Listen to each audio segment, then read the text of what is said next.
Hermanos, ¿qué es lo que más les sorprende de la historia de Balaam? ¿Qué es lo que más llama nuestra atención de estos 3 capítulos? Hermanos, no creo que lo más sorprendente es que el asna habló. Es sorprendente. Ese fue un evento literal. El asna habló. Dios le abrió su boca para que pudiese hablar al profeta. Y ya vimos la enseñanza de eso. Pero hay algo más sorprendente en esta historia. Y no es que el asna habló. Lo más sorprendente de esta historia es que palabras y profecías tan hermosas salieron de este profeta apóstata. No me sorprende que el asna habló. Lo que me sorprende es que este apóstata de Balaam pudo decir palabras tan hermosas. Y de aquí aprendemos algo. Y déjeme decirlo como una advertencia para que el que está basando su seguridad de salvación en un fundamento demasiado ligero. No pienses que eres cristiano simplemente porque te gusta hablar del evangelio. Muchas veces he escuchado eso. Yo creo que soy cristiano porque a mí me gusta hablar del evangelio, me gusta hablar de teología, me gusta escuchar esos temas, me gustan esos debates. Sí, pues Balaam dijo palabras proféticas y no obstante es un tipo de apóstata. Así que no pongamos nuestra seguridad en que nos gusta hablar de teología y predicar el evangelio. Nuestra seguridad debe estar, sí, en lo que hablamos, pero también en cómo nos conducimos. Hombre o mujer que dice estar en Cristo, porque habla bien el evangelio, pero no tiene frutos, se engaña. El tal tiene la misma conducta de Balaam. El tal es un falso. Alguien que dice palabras hermosas del evangelio con su boca, pero no vive el evangelio, camina hacia la destrucción en el mismo patrón que los fariseos y Balaam. Pero hermanos, realmente no me gustaría enfocarme en ese punto en nuestra meditación, ya que hermanos, el capítulo 24 de Números, pienso que es el capítulo con más profecías a Cristo del Pentateuco. ¿Me puedo equivocar? Pero pienso que es el capítulo con más profecías. Déjenme demostrar al menos tres profecías respecto a Cristo. Y las 3, hermanos, son para nuestra consolación. Iglesia, tu labor es seguir conociendo quién es tu Señor. Tu labor es seguir conociendo quién es tu Salvador. Y estas 3 profecías nos hablan de Él. Nos hablan de Él para que sigamos siendo cautivados por este Salvador. Para trabajar sobre la primera profecía, es necesario que regresemos al capítulo 23, versículo 22. Vayan ahí brevemente y es necesario que atendamos a la Escritura para poder ver correctamente el paralelo. Capítulo 23, versículo 22 dice: Dios los ha sacado de Egipto, tiene fuerzas como de búfalo. Versículo 24: He aquí, el pueblo viene como león se levantará, y como león se erguirá. No se echará hasta que devore la presa y beba la sangre de los muertos. Recuerden, Balac trae a Balaam para que lo maldiga, y entonces Balaam empieza a ver lo hermoso que es Israel y empieza a bendecirlo. ¿Y cuál es una de sus bendiciones para con Israel? Le está diciendo, bueno, en primer lugar, debes saber algo. Este es el pueblo amado, el pueblo escogido de Dios. Este es el Hijo de Dios sacado de Egipto, sacado de Egipto. Quédense esto en su mente. Ahora vayan al capítulo 24, versículo 8. Capítulo 24, versículo 8. Pongan sus ojos en ese versículo y yo voy a volver a leer el versículo 22 del capítulo 23. Ustedes vean versículo 8. Dios los ha sacado de Egipto. Tiene fuerzas, en el hebreo este es un plural, más bien tienen fuerzas como de búfalo. Entonces, algo que debemos notar del versículo 22 es un plural.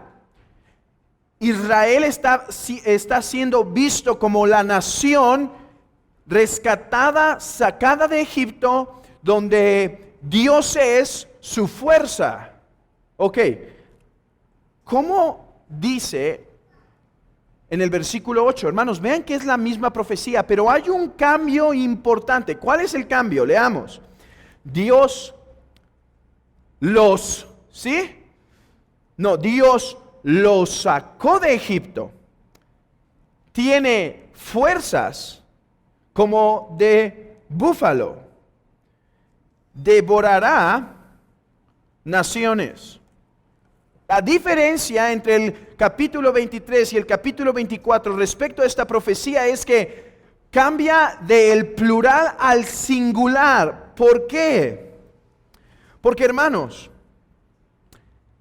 Dios dijo en el capítulo 23, cuando comenta, Dios los ha sacado de Egipto, está diciendo, este es el pueblo amado, este es el pueblo que tiene fuerzas, este es el pueblo elegido y por lo tanto Balac tiembla, porque Israel es el escogido de Dios que con fuerza de búfalo va a venir a destruirte. Ese es el punto de la profecía. Pero en el capítulo 24, hermanos, ya no es Israel el total que va a destruir a Balac.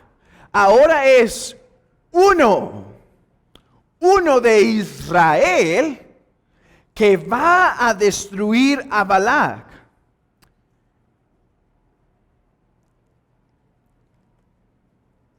Oseas, capítulo 11, toma las palabras de Números 24. Y en Oseas, capítulo 11, el profeta dice, de Egipto saqué a mi hijo. Está citando literalmente Números 24. De Egipto saqué a mi hijo. Y entonces Oseas empieza a decir, aunque este era mi amado, mi escogido, este más bien se desvió, se prostituyó, mi nación, y por lo tanto ahora yo estoy usando mis medios para castigarlos y que regresen a mí. Ok, muchas conexiones, pero van a valer la pena. Mateo cita Oseas 11. ¿Respecto a quién? ¿Quién recuerda? Respecto a Cristo. Y cuando María y José toman a Jesús para irse a esconder un tiempo a Egipto, dice Mateo que tal evento ocurrió para que se cumpliese lo que estaba escrito por el profeta, que de Egipto saqué a mi hijo. ¿Qué estaba diciendo Mateo?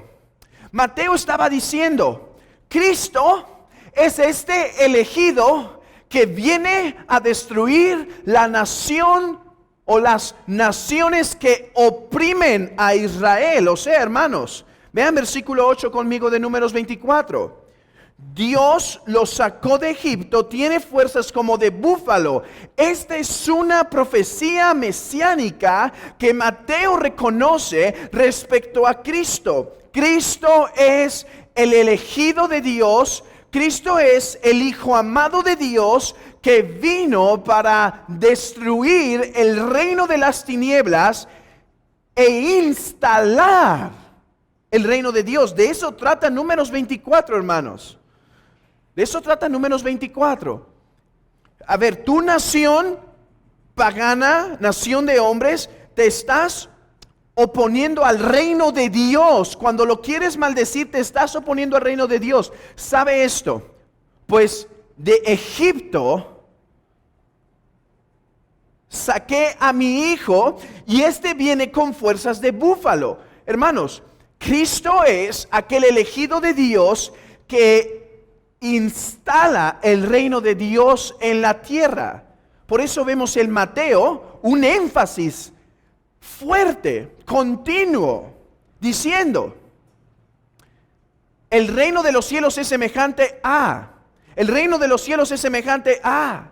Repite, repite. Luego Cristo dice: si yo, por el poder de Dios, por el dedo de Dios, saco a los demonios, sepan esto: el reino de Dios está entre vosotros. Números 24, versículo 8, por lo tanto, nos enseña que Cristo es el elegido. Cristo es aquel prometido desde tiempos atrás que ha venido a inaugurar el reino de Dios. Esta es una buena pregunta para ti, amigo. ¿Estás tú en Cristo y por lo tanto en el reino de Dios? ¿O sigues estando tú como Balac en el reino que se opone al reino de Cristo? Si eres el que se opone al reino de Cristo y no estás en el reino de Cristo, serás destruido. Esa es la profecía. Balac, serás destruido. Pero Cristo no solo es el hijo escogido de Números 24. Cristo es el león conquistador de Números 24. Lean conmigo. Versículo 9. Se encorvará para echarse como león y como leona. ¿Quién lo despertará? Benditos los que le bendijeren y malditos los que le maldijesen. Vean esto. Ya no está hablando de la nación como tal. Eso es cierto. ¿No fue esa la promesa o la bendición a Abraham? ¿Recuerdan la bendición a Abraham? Abraham, el que te maldiga recibirá maldición. Y el que te bendiga será bendecido por ti. Pero ahora el profeta en Números está hablando de un hombre en particular. Israel era el pueblo elegido para instaurar el reino de Dios. Pero en el profeta, en este profeta, ahora podemos ver que el reino de Dios se va a instaurar por uno de entre el pueblo de Israel. Uno de entre el pueblo de Israel. Este es el Hijo de Dios, el escogido. Y este es como un león. Hermanos, esta es una profecía que nos hace regresar a Génesis 48. Vayan rápidamente a Génesis 48.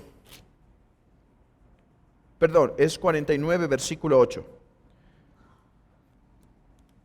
¿Qué está haciendo Jacob en Génesis 49? Está bendiciendo a sus hijos. Recuerden, el que recibe la bendición, ¿quién es? ¿Quién es, hermanos, sobre quien se van a inclinar los montones de trigo? ¿Quién es? ¿José? ¿Quién es aquel que se levanta las estrellas y uno se levanta y las estrellas también se inclinan? ¿Quién es? Sé que podemos pensar que es José, pero es Judá. Ok. Cuando José sueña lo de los manojos y lo de las estrellas, sí se cumple en parte cuando él se vuelve el segundo del faraón. Y entonces todos vienen y se cumple, se inclinan, ¿sí? Pero José estaba hablando de otro. Hablaba de sí, se cumple en parte, pero hablaba de otro. Quiero que lo vean. ¿Quién? Judá. Judá, versículo 8. Judá, te alabarán tus hermanos, tu mano en la cerviz de tus enemigos.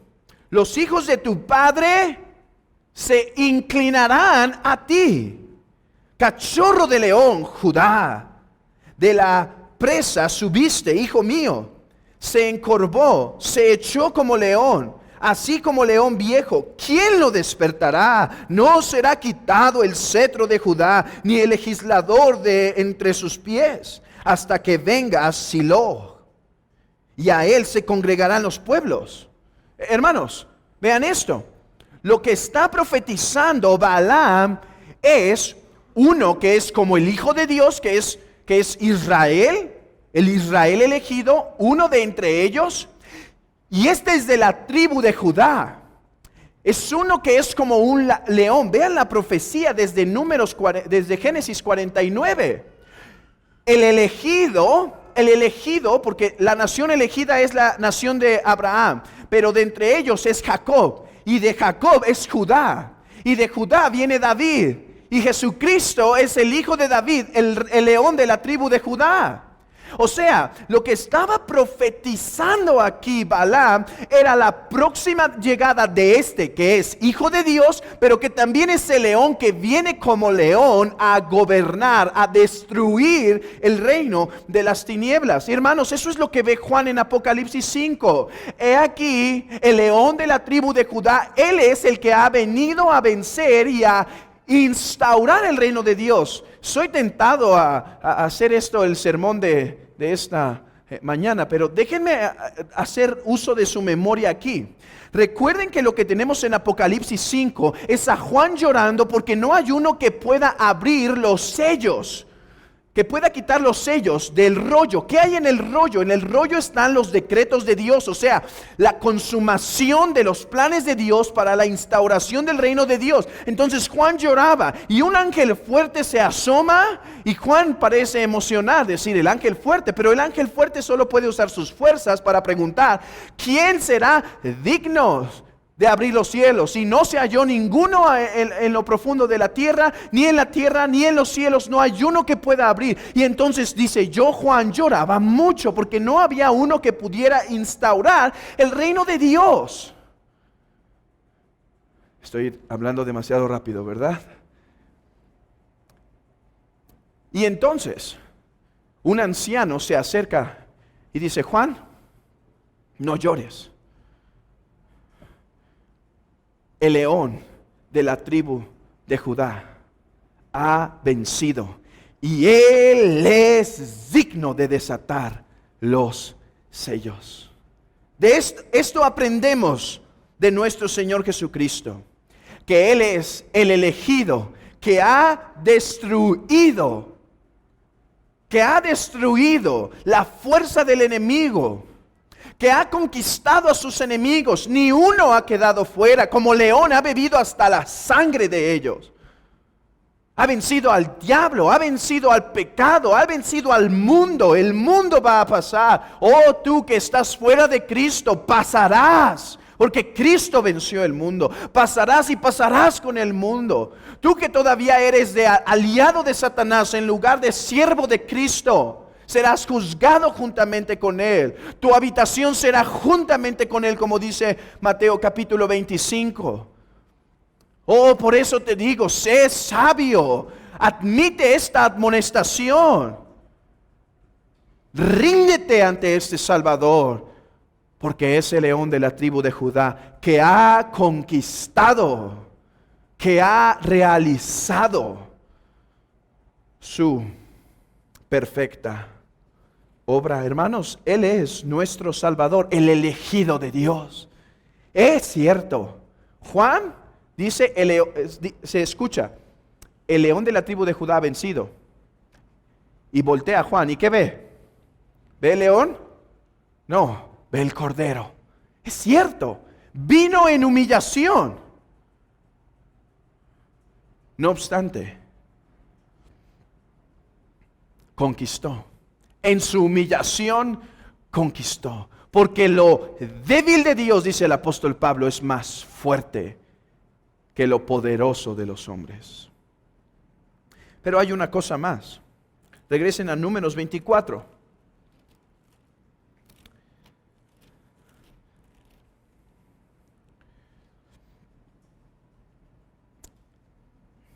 versículo 17. Lo veré, mas no ahora. Lo miraré, mas no de cerca. Saldrá estrella de Jacob y se levantará cetro de Israel. Lo mismo que Génesis, ¿se acuerdan? Génesis 49, lo mismo, ¿no? Su cetro jamás pasará. Pues él será el rey. Hermanos, ¿qué quiere decir con estrella? Yo creo que aquí está exaltando la hermosura de este Salvador. Y Él es hermoso por diversas razones. Porque Él es verdadero Dios. Pero noten esto, esta estrella saldrá de Jacob, de la tribu de Israel, de la tribu de Judá, vendría esta estrella. Y yo creo que lo que debemos entender por estrella, hermanos, en último lugar, refuerza lo que hemos visto con hijo elegido y con león. Y es esto. Hermanos, ¿dónde más se mencionan estrellas en las Escrituras? Se mencionan en Génesis capítulo 1 y 2. Y dice que así que el Señor hizo dos grandes lumbreras para que gobernaran sobre las otras.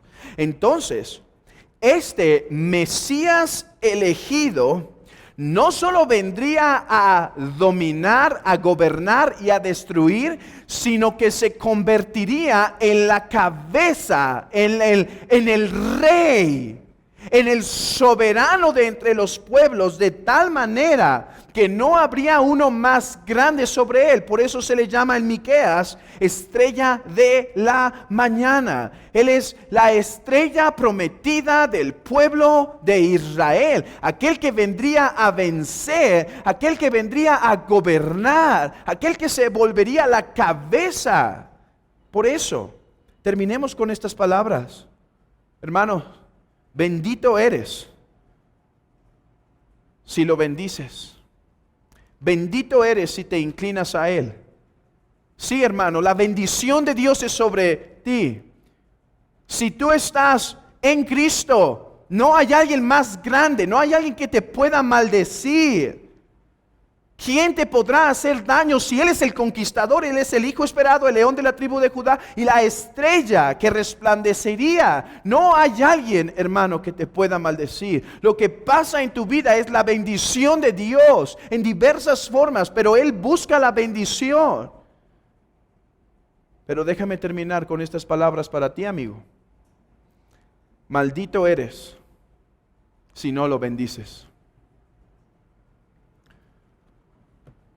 Cristo se ha vuelto el Salvador del mundo por su sacrificio y obra. Si lo bendices y te sometes a Él, recibes la bendición de Dios. Si lo rechazas, su maldición. Si lo rechazas, su eterna maldición. Oh, besad al Hijo para que no se enoje. Sed sabios, dice el salmista. Admitid amonestación. Hermanos, ya no me quiero tardar más, pero lean Números 24 en comparación con Salmo 2 y vean cómo el Salmo 2 está profetizando lo mismo que Números 24. He aquí, tú eres mi hijo, yo te he engendrado hoy. La idea es, yo te he puesto como mi gobernante sobre la tierra. Por tanto, naciones, ¿por qué dicen? No, quítanos tus cuerdas, quítanos tus cadenas, tú no vas a gobernar sobre nosotros. Dice, el que mora en los cielos se reirá, y risa tendrá el Señor todo soberano, porque los destruirá, los desmenuzará como el alfarero desmenuza su obra. La desmenuzará, por eso termina diciendo el Salmo 2, por lo tanto, sed sabios, oh hijos de los hombres. Admitid amonestación, besad al Hijo para que no se enoje. ¿Qué es besar al Hijo? Es un acto de humillación y sumisión. Es un acto de reconocerlo. Tú eres el Rey, tú eres el Señor. He aquí tu siervo, haz con este como bien te pareciera. Como las palabras de Mefiboset, ¿no es verdad? ¿Quién es este perro muerto para que tengas de él misericordia? Oh, que hoy te humillaras, pecador. Oh, que hoy reconocieras que la ira de Dios está sobre ti. Oh, que hoy entendieras que no tienes esperanza si permaneces en tus pecados y que Cristo es el prometido Salvador desde el principio de la fundación del mundo y que ha llegado y ahora ofrece su salvación libremente a todos.